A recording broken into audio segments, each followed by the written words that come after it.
and welcome to Watches Tonight. This is the 1916 Company and I'm your host, Tim Mosso. This evening we have Kenny and Sid on the switcher and we are talking about the 6 sports watches that every man needs to own.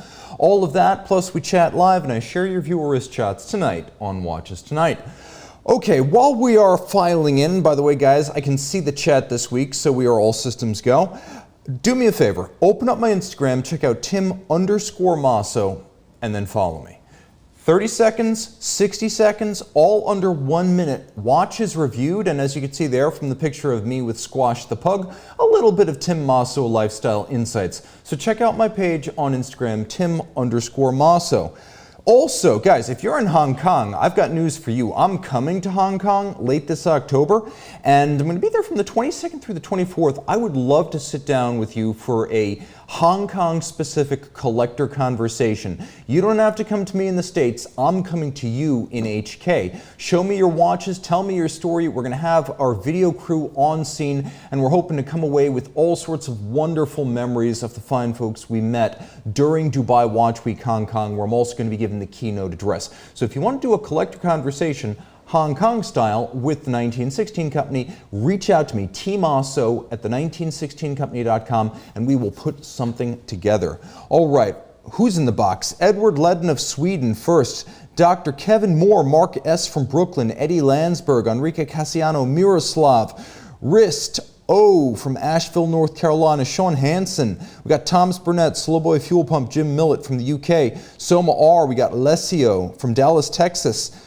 Ulf joining in, along with Moto Gunner from Athens, Georgia, Junior Johnson, Crumply Cowboy, Greg I from Knoxville. Welcome to all of you. And Ashe, welcome. Gorkum, welcome. Thanks for joining from Istanbul, where it must be getting late. Everyone who's getting up early, staying up late, I appreciate you twice as much. Viewer wrist shots, number 1, Mitchell gets us rolling with his Patek Philippe 5970p perpetual calendar chronograph on the road. Jeff S. keeps us rolling with his Grand Seiko Spring Drive 8-day and BMW. Kevin M. is in New York City with his Vacheron Constantin Overseas and the Empire State Building in black and white. Ed P. makes my night with this shot of his AP Code 1159 Star Wheel in Los Angeles. I love that watch, I love that city, I love that state. Greg G. of Miami navigates his Ferrari 296 GTB through Miami traffic with his FP Journe Sonograph Sport. Guys, send your wrist shots to MondayMailbag at thewatchbox.com or at the1916company.com to see your pieces on these pixels. Renside, James Carrion, Stewart, Sean Hansen, Robert Wood, Harry Singh from Canberra, Australia, Yima joining in from Sydney. All you guys getting up early, I definitely appreciate that. Michael B., welcome to the show. Okay, so 6 sports watches you need to own. And before we get into this, yes, I'm aware no one needs to own luxury watches. I say that because there's always one guy who doesn't get the joke. But assuming you're not hyper literal, once upon a time, dress watches dominated sales volume and the attention of watch buyers. Prior to the 1980s, it wasn't a given that a person working an office job would wear a professional-grade diving watch, a calculator bezel pilot's watch, or a timepiece designed to withstand the magnetic force of a particle accelerator. You just didn't do that unless you actually worked in those professions, and your watch reflected that fact. In the same sense that open carry of a Microtech automatic knife, a personal taser, or night vision goggles would mark you today as a bit of an eccentric, an Omega 600-meter Seamaster Ploprof worn in an office in the 70s would have seemed downright weird.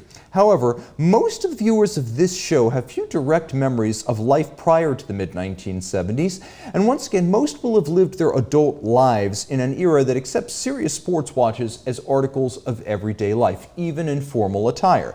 So since we've embraced the idea of a daily driver sports watch, where should we put our money? Well, I'm going to start with something that's solidly in the luxury class from a great brand, but I think we have fewer and fewer great options under $10,000 from well-established brands these days, which is why I think the Cartier Santos to Cartier Large is one of the best buys available. So a little bit of history. This watch was simultaneously one of the first wristwatches, the first Cartier wristwatch, one of the first sports watches, and undoubtedly the first ever pilot's watch. Brazilian Alberto Santos Dumont, who did a lot of his early aviation experimentation in France, he was a friend of Louis Cartier. Now, early on, before fixed wing and heavier than air, he was involved in airship experiments inside of France around the turn of the century. Think 1899, 1900, 1901, 1902, 1903. And right about the time Louis Cartier was asked to make him a watch, Santos Dumont was beginning to look at heavier than air, that is winged aircraft. But he's probably best known for these dirigibles and the stunts he pulled to build public enthusiasm for aviation. Louis Cartier understood that if you're going to be operating a machine that requires two hands, you can't be reaching into your pocket to pull out a pocket watch. Hence the idea of a watch on the wrist. So when you've got both hands on the controls, you can glance at that wristwatch and you can see the time, which had practical advantages because these aircraft could carry very little fuel at the time, and they were generally time constrained in the air. So, features now of the current Santos de Cartier. Well, the whole line was redesigned in 2018, and Cartier has been launching variants, all of them worthwhile, since then. So you have quick release lugs. You can see on the back push buttons underneath the lugs that allow you to swap out the bracelet for the accessory leather strap and its separate clasp that come with this watch. So you can just decide bracelet or strap, and it's very easy to swap. The bracelet has a tool-free system called SmartLink, where you can actually pop the retaining bars for the links using your fingernail, remove links, add links, size it without a tool, and in spite of all these tiny moving parts, it feels as solid as any Rolex Oyster, any Omega Planet Ocean bracelet. It is deeply impressive engineering, delivered at an affordable price. 100-meter water resistance and 1200 Gauss, that is 1000 Gauss plus 1/5, characterize the resilience of this watch, which is both highly water resistant and very anti-magnetic. We have a simple but manufacturer automatic movement inside. It is Cartier's own, basically a 2892 drop-in replacement, but again, it's Cartier's own. Lume can be had in large quantities if desired. This version with a lovely satin anthracite dial and an ADLC bezel. All indices, numerals, and the two primary hands are luminescent. So this is a real sports watch. Colorful dials, like this brown bronze, are offered in several varieties, like this green. There's also blue, there's black, ADLC, all good looking and giving you some opportunity to get the Cartier Santos of your dreams. You don't have to accept silver, which in previous generations was pretty much the only Cartier option. Now, it's not that big, although it is dubbed the Santos Large. In fact, it's 39.8 millimeters from side to side, not including the crown or the crown guards, and it's about 47.5 from lug to lug, which makes it more of a mid-size, really, in terms of how it fits. It's well under 10 millimeters thick, so you're going to get a really good low stance on the wrist, a watch that will work with the dress cuff, but can also very much be your sports watch. Now, price and warranty. Here's where this thing really knocks out the competition. Under $8,000, if you want to get the large model, $7,750. And you get an 8-year warranty, which is about as good as anything that you will find out there. Really, right now, the standard in the industry, courtesy of Omega and Rolex, is about 5 years. So to go up to 8, it's not unheard of within the Richemont brands, but for something this affordable, that's priced in the kind of lower end Omega, upper end Longines range, really quite impressive. You get a lot of value with these, which is why I decided this would be batting leadoff. This is probably the best value in sports watches today.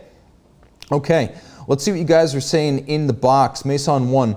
I always wonder how top luxury brands manage to implement ADLC finishes without it wearing off. Well, mostly because it's amorphous diamond-like carbon, and anything that is diamond-like can deal with an awful lot of abrasion before it wears off. That's the whole idea. PVD is a process. ADLC is a material. That's important to remember. Not all PVD is ADLC. We have Nate Dogg. Holy smokes, did I actually make a live show for once? Anyone else blamed him in part for the number of watches we've bought? The story of my life only goes to chapter 11. That's good, though. Your life goes to 11. And as we know from Spinal Tap, that's a great thing. What else going on? We have someone saying, I look like the singer of Rain City Drive. Thank you? And then we have Eric G. from the Netherlands, staying up late in continental Europe. We got Mark S. asking, Tim, are you a Microtech knife owner?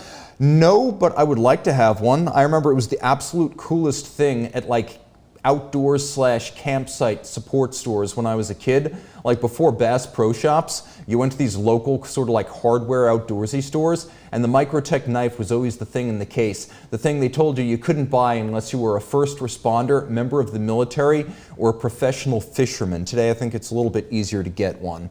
We have 24 Degrees saying, hello Tim, greetings from London. Greetings 24, and thank you for joining us.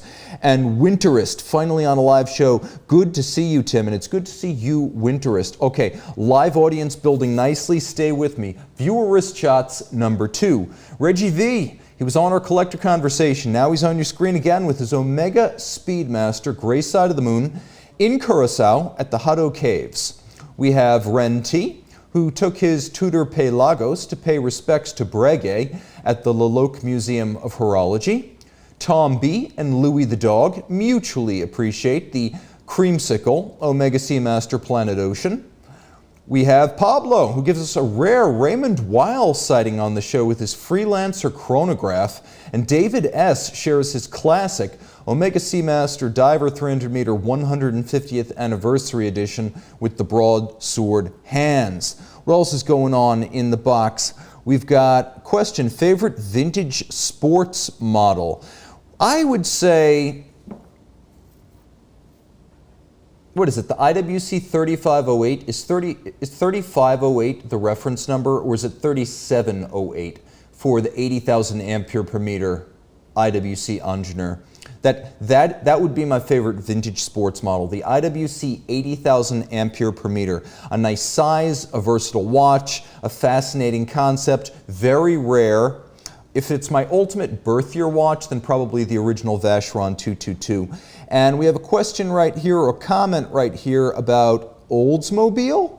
So you guys are saying about Oldsmobile in the box. I lost the thread, but yes, I'm a big Oldsmobile fan. I love Oldsmobile, one of my favorite brands. Okay, back to our regularly scheduled program. 6 sports watches you need to own. Okay, one of the oddities of the sports watch market is how ill-defined it is. So one definition includes watches with specific competition-oriented functions.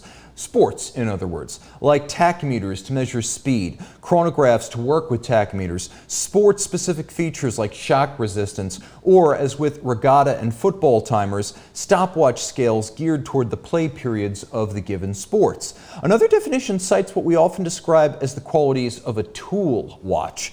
Sure, a dive watch can be used as a tool for business, but also for the sport of diving. But are engineering and mechanical repair enough of a sport to group the Railmaster, the Ingenieur, or the Milgauss alongside regatta timers or horseback polo watches? So can't a watch be a tool without having any real sports application? I think it can, which is why I think it's a little bit weird that we conflate tool watches with sports watches, though we always do. Finally, when a watch seems sporting but serves no specific purpose, we still call it a sports watch. In this way, watches like the AP Royal Oak Jumbo, the Patek Nautilus, and Aquanaut get grouped uneasily with purposeful watches that have specialized functions or features, whereas these, I think, just give you sporty vibes. But all of them are sports watches, nevertheless. Now, since some definitions of a sports watch seem so vague as to leave the door open for genre splitters, I'm going to recommend the Omega Speedmaster Grey Side of the Moon as an outstanding sports watch option. We got Tyson joining in from Long Island, my homeland. We've got Joshua M joining in from Queenstown, New Zealand. And what else is going on here in the box? We've got Miroslav, we've got Cull Obsidian, we've got Chaitanya joining in, Curtis Arndt from San Diego. Glad to see all of my friends with us. So, launched in 2014, the Grey Side isn't the Moonwatch carried into space by astronauts. It won't be used by spacewalks. It won't be taken to Mars. And its water resistance is only 50 meters, so I wouldn't recommend it for swimming, although technically Omega says you can. However, with a tachymeter and a chronograph, there is potential here for those who participate in high-dollar motorsports, such as auto racing and pylon-based air races. Moreover, this Omega boasts a seriously scratch-resistant ceramic case that makes it tougher than a Speedmaster Professional where case markings are concerned, and that certainly seems geared towards active lifestyles. Lume is generous, and that's another feature often associated with sports watch. How good is the lume? Also, the fact that the tachymeter and the chronograph seconds hand here are both lumed, so you can use those features in the dark. A clasp made internally of titanium and externally of ceramic provides extra security for a small upcharge, while the white gold hands, indices, and solid platinum dial don't contribute to the sporting side of the Grey Side, but they do add to its richness. This is a much more luxurious watch for having an all-precious metal dial. So yes, I can see the Grey Side of the Moon as a deserving member of this sports watch honor roll, but I also think a used one is the best way to buy. So if you want to buy at retail with the clasp, you can also get it with the pin buckle, but if you get it with the clasp, it's $13,600. And the watch has been around long enough that now at this point, even with the optional clasp, you should be able to go on Chrono24, eBay, our own website, and find one for at least $2,000 off the list price and get something substantially the same, because again, ceramic doesn't really scratch. And you know, when the question is asked, has it been refinished, the answer, no matter how old it is always no with a ceramic watch. Okay, in the box, 911 Euro. Saying, interesting, when I visited Chopek's workshop in Le Chaux-de-Fonds last month, they considered their watches sports watches if they had an integrated bracelet. That was a new one for me. Yeah, that's a new one for me too. I can think of a lot of dress watches with an integrated bracelet. Are you really telling me that the original Rolex King Midas was a sports watch? Take a look at the one Elvis wore in a hot tub, and you tell me how water resistant it was. We got Anderson saying, love the Grey Side of the Moon, still on my wish list for some years now. Yeah, that's one of those watches, along with the 50 Fathoms, that I've got to eventually own. Mark S. asking Norm M., what is your definition of a sports watch? And Norm saying, better than basic water resistance, 50 meters, 100 maybe. Okay, now every sports watch needs to be an entry-level product or a luxury level product. We have both. More interesting to me is when we have a non-luxury product worthy of discussion on this show. And we've got a great one. As almost exactly a year ago from this show, Swatch and Blancpain launched the Scuba 50 Fathoms, which I adore. And I can't say enough good things about this model. So, it's fun, mechanical, looks like a legitimate 50 Fathoms, uses the new 42mm case size, it's a genuine dive watch, and it costs around $400 for a trauma-free purchase experience. G-Shocks, Swatch watches, Seikos, they're all great ways to have fun with a watch for a few $100. But only the Scuba 50 Fathoms gives you a tangible link to something that's exotic, rare, and enduring in the core 50 Fathoms model. All versions of this watch are fun, and they're legitimate divers with lume water resistance of about 300 feet and dive bezels to match. In fact, a Scuba 50 that I handled recently featured a better feeling and sounding bezel than any true luxury 5015 or 5010 I've ever experienced. The 50 Scuba was better.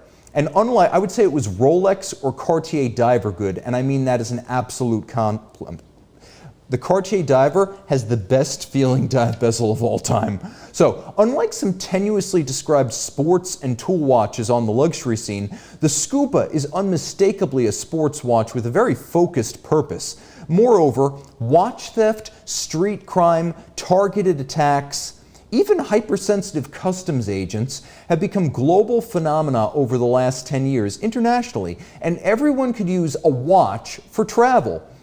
Unfamiliar neighborhoods, compromised security, or even just beating on while playing with your dog in the yard or washing the car. The Scuba does all of this. If it gets ripped off your arm by some scum, you have the last laugh. It's that cheap. This is less than the price of a Roger Dubuis strap. This might be less than the price of one side of a Roger Dubuis strap, and it still looks the part and it has a mechanical heartbeat, so Blancpain can continue to say there has never been a quartz Blancpain. It uses the movement from the System 51, and it is the best application yet of that 90-hour rotor winding automatic. Okay, let's jump back into the box. Siley S, wearing my Eterna military heritage. Never missed a beat, but I missed plenty of pots. Mark S, Tim, what are your criteria for a sports watch? Criteria for a tool watch? I think it's easy. With a tool, it has to have a specific purpose. That's easy. And that purpose is not elegance. Otherwise, every dress watch would qualify. But there needs to be some utilitarian application for a tool watch. For a sports watch, it has to be either highly water resistant or some combination of highly water resistant, automatic winding, well loomed, and including a sports specific feature. So I guess maybe 3 of those 4 features, you got a sports watch. And what else is going on here in the box? Mason 1 joining in. Harry Steve asking, what is with the Happy Meal Blancpain pick? Easy. I like McDonald's and I like the Swatch Scuba. What else is going on in the box? Solo Boy Fuel Pump. I've got my eyes on a titanium 5010 to replace my 38mm bathyscaphe. Part of me hopes you can keep both. Hazel Bolivar. Tim's continued defense of Scuba 50 Fathoms makes me so happy, and that watch makes me very happy as well. This is the Zero Pretense Luxury Watch Show. I was on last week with the most exclusive and exquisite high-dollar luxury watches and how they're finished, and I can speak with equal enthusiasm about a Swatch, and I will do so. Viewers Chats number 3, Tack marks his 50th birthday with his JLC Reverso Tribute Chronograph at Marina Bay in front of the Sands in Singapore. Tarek H inspects the Canadian side of Niagara Falls with his Rolex GMT Master 2. CJ and his 1916 source JLC Polaris, thank you for trusting our company, received the ring for his big proposal, and postscript, it went well. David shares his JLC Master Ultra Thin Perpetual Calendar during a wedding in Switzerland. Kyle A enjoys a new Bell & Ross matte black diver with Hannibal the dog, and I think he matched the color codes of his dog to the color codes of his watch. That's a first. Send your chats to MondayMailbag at thewatchbox.com or the1916company.com to see your passion in this fashion. All right, Abdul joining in from Germany. We got Decibels in here with Grandmaster Chime saying sports watches must be versatile. And Ben N, my Captain Cook Rado and Cameron Nori limited edition on a rubber strap has become my favorite go-to travel watch. Does not draw too much attention. Water bath holiday in Thailand. And Cull Obsidian, I was just on Bond Street in London where all the watch boutiques are. Omega moving to where YSL are, and Swatch are taking Omega's old place. That's how popular they're getting. Moving on up. 6 sports watches you need to own. Today's Tudor is unrecognizable compared to its flailing and rudderless self of just 15 years ago. The junior brand from you-know-who, the brand we can't discuss here, has given me enough ammunition that I don't need Big Brother to fill up a feature here or anywhere, even when talking about dive watches. Tudor, you let me speak about you, and I'm grateful for that. So, we need a true luxury dive watch in this set list to supplement the beater grade Swatch Blancpain, and Tudor's got us covered with something that is new for 24. The 2024 Tudor Black Bay Ceramic Blue Edition, and that is what it's called, is a sports watch with a split personality. While the connection to diving is self-evident, this model is being tied to the Tudor corporate sponsorship of a very different kind of sport, the Red Bull Formula One racing team. And so this does have some motorsports and Red Bull Racing Blue in mind. In black ceramic, this is the kind of watch that most collectors would wear for a lifetime without marking or disfiguring in any way. People always ask me, is ceramic tough enough for me? And I ask them, do you often crack, chip, or shatter sapphire crystals? If you don't, game on ceramic. And that's just the nature of ceramic. And it tends to wear exactly like a sapphire crystal. You're unlikely to see any marks forever. Case and bezel finish are appealing. And you can really see right here the dial texture is subtly beautiful with a rough granular sort of sandpaper profile at close range. And with the Tudor Submariner snowflake detail and the blackness of the indices and hands on the base, this is a really slick Tudor take on what a black and blue watch can be. Are you listening, Rolex? This is an awesome piece. Mechanically, it's similar to other Black Bays, but carries the still new Master Chronometer certification that's slowly replacing Tudor's old COSC ratings. And the blackened MT5602 actually looks a million times better than the silvered version of the same mechanism that had me questioning Tudor's sanity in adding display case backs. This actually looks cool because it's a monotone that matches the watch, whereas on just about all of the other display case back Tudors, I wonder why they even bothered. So this works, very cool. So, tech highlights of the Tudor Kinesi caliber include a 3-day power reserve, master chronometer certification, which is a full-blown durability and chronometry test of the fully assembled watch, silicone hairspring, and robust construction designed to take a beating. This is a sports watch movement in a sports watch. At 41 millimeters, it's large but not oversized, and ceramic is famously light.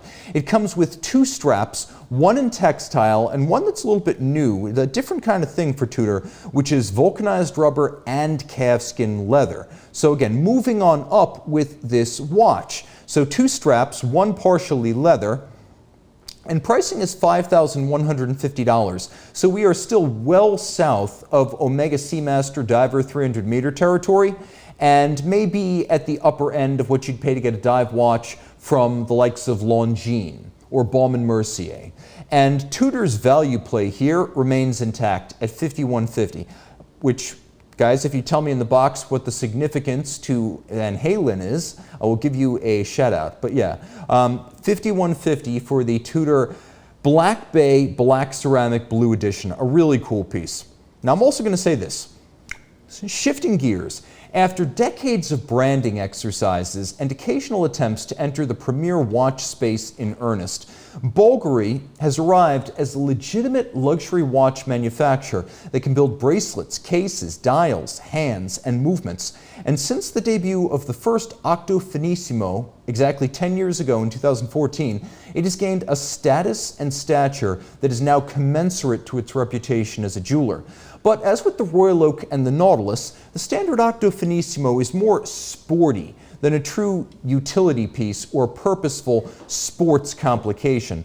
That changed in 2021 with the Bulgari Octo Finissimo S chronograph GMT.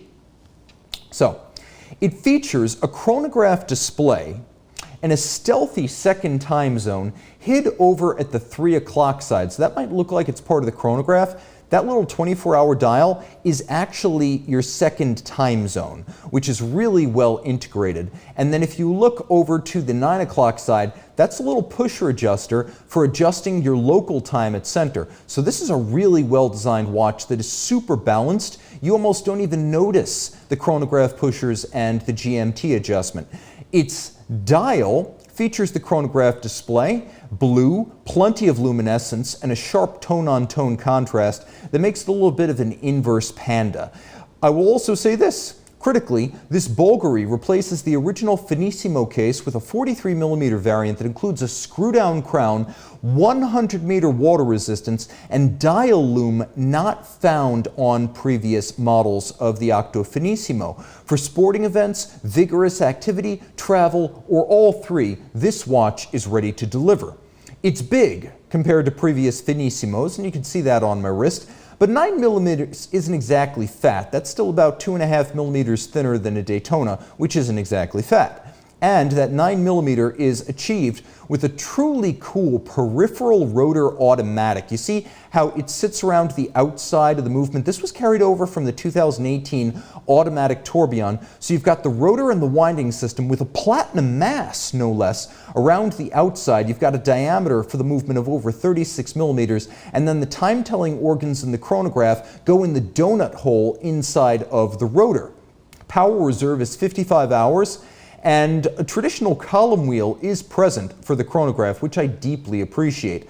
This is not a cheap watch at $17,600, but compared to AP, Vacheron, Lange, even Jaeger-LeCoultre, the difference in quality is not as great as the difference in price. This is a watch that's a value play compared to most of those, certainly the Holy Trinity, and it gives you finish and material spec that frankly gives AP a run for its money right up to the limit. This Bulgari really does warrant those kind of comparisons. Holy Trinity and Lange. Viewers shots number 4. Alexander D and his Swatch Scuba 50 Fathoms, very topical tonight. Report from Pantelleria in Sicily, Italy, the homeland of one half of my ancestors. Nathaniel K. of Florida captures his Breguet Marine 5817 Big Date while rolling in his Tesla. We love those watches and wheels shots. Sparky shares a Bremont ALT1 World Time created for the Antarctic luxury vacation brand White Desert. This was a special piece available only to those who signed up for the $75,000 White Desert Antarctic glamping experience. Don't expect to see another one of these anytime soon. Vin C. rides without doors in his Jeep Gladiator in Massachusetts with the Tudor Black Bay bronze. That is the wonder of the Wrangler and the Gladiator. You can take the doors off, and on the Wrangler you can even fold the front windshield down. Mark D. of Hungary finishes our wrist shots with his Rolex Explorer 2 Polar by Lake Balaton. Guys, send your wrist shots to Monday Mailbag at the1916company.com to see your pieces on these pixels, your analog on this box. Richard T. 5150 is a reference to California Welfare and Institutions Code 5150 that addresses when someone can be temporarily committed for 72-hour evaluation. Yes, that is a very, very, very good fill in the blank from the world of Van Halen. Okay, 6 sports watches you need to own. We don't talk extensively about Breguet on this program, and when we do, it tends to be a discussion of the excellent value and quality you'll find in the Tradition line of dress watches. But Breguet offers one of the great and enduring aviation-themed sports watches, and it's never been a better product than it is right now. The Breguet Type 20. Now, not all aerospace watches are made by Zinn, Breitling, Omega, IWC, Zenith, and Longines, and I'm sure I missed a couple of others. But the current Type 20, reference 2067, is a gorgeous 42mm steel pilot's chrono that feels fresh, thanks to sharing few design cues with others in the pilot's watch space. Launched last summer, the 2067 includes a lush dial detail and crisp cues like Alpha-style hands with white lacquer.